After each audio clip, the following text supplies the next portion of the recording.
How to delete eFootball 2024 account. Hi everyone, welcome back to TechTube. I hope you all are doing great. So in today's video, I will guide you on how to delete eFootball 2024 account. So to get started, first of all, open up your eFootball 2024 application and then you will be up here with this type of screen interface.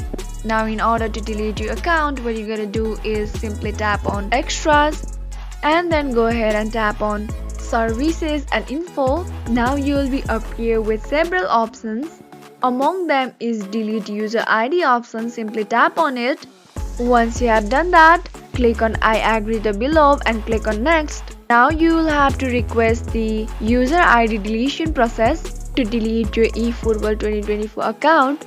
So simply tap on request. Now your account deletion process will get started. Your account will probably get deleted on 24 hours maximum. So that's all guys. I hope you found the video to be helpful and informative.